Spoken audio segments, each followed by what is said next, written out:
নমস্কার, আমি পৌলমী। আমার নতুন আরেকটি ব্লগে আপনাদের সকলকে স্বাগত জানাই। আজ বানাবো ইলিশ মাছের আলু বেগুন দিয়ে পাতলা ঝোল। এটা আমার মায়ের রেসিপি। এখানে আমি ফ্রোজেন ইলিশ মাছ ব্যবহার করেছি আর নিয়েছি আলু, আর এখানে দুটো বেগুন আমি কেটে নিয়েছি। ফোড়নে দেব কালো জিরে আর কাঁচা লঙ্কা, আর ব্যবহার করব পরিমাণ মতো নুন আর সামান্য চিনি। আর মশলার ক্ষেত্রে আমি ব্যবহার করব হলুদ গুঁড়ো, লাল লঙ্কার গুঁড়ো, জিরে গুঁড়ো আর সামান্য ধনে গুঁড়ো।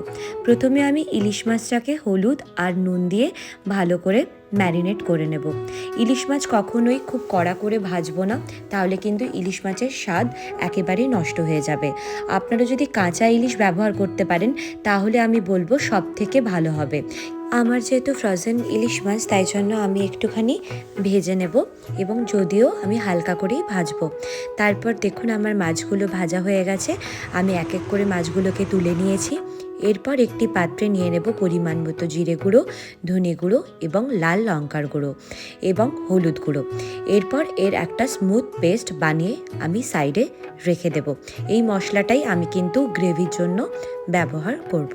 এরপর একটি পাত্রে যেখানে আমি মাছ ভেজেছিলাম সেই মাছ ভাজা তেলেই দিয়ে দেব পরিমাণ মতো কালো জিরে এবং কাঁচা লঙ্কা, যেটা আমি ফোড়ন হিসেবে ব্যবহার করেছি। এবং যখন কালো জিরে এবং কাঁচা লঙ্কা থেকে সুন্দর একটা অ্যারোমা বেরোবে, আমি দিয়ে দেব আলু এবং বেগুন। তারপর এই আলু আর বেগুনটাকে আমি ফোড়নের সাথে খুব ভালো করে ভেজে নেব। ইলিশ মাছের পাতুরি বা ঝাল বানানোর ঝঞ্ঝাট ছাড়াই কিন্তু খুব সুস্বাদু এই মাছের ঝোলটা খুব তাড়াতাড়ি রেডি হয়ে যাবে।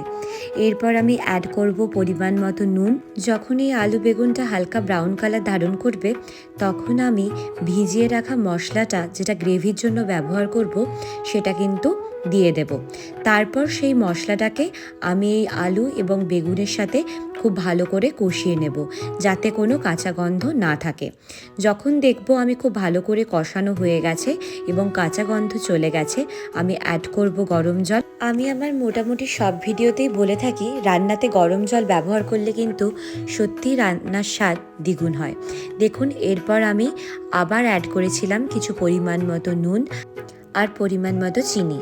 চিনির ব্যবহারটা সম্পূর্ণ অপশনাল, তবে চিনি দিলে রান্নার স্বাদটা কিন্তু একটু বেড়ে যায়। এরপর আমি আলু বেগুনগুলোকে সেদ্ধ করতে রেখে দিয়েছিলাম 15 মিনিট মতো, এবং 15 মিনিট পর ফিরে এসে দেখলাম আমার আলু বেগুনগুলো প্রায় সেদ্ধ হয়ে এসেছে। আমি এরপর একে একে করে ইলিশ মাছগুলো অ্যাড করে দিয়েছি, এবং ইলিশ মাছ ভাজার যে বাড়তি তেলটুকু ছিল সেটাও কিন্তু ওপর থেকে দিয়ে দিয়েছি। তারপর ইলিশ মাছগুলো সেদ্ধ হওয়ার জন্য আবার ঢাকনা লাগিয়ে 10 মিনিট মতো আমি ফোটাতে রেখেছিলাম, এবং দেখুন আমার ঝোলটা সুন্দরভাবে ফুটে উঠেছে আর মাছগুলো যথারীতি সেদ্ধ হয়ে গেছে। আমার আলু বেগুন দিয়ে ইলিশ মাছের ঝোল একদম রেডি। আমি পরিবেশন করেছিলাম গরম ভাতের সাথে। আপনারা অবশ্যই ট্রাই করবেন আর জানাবেন কেমন লাগলো।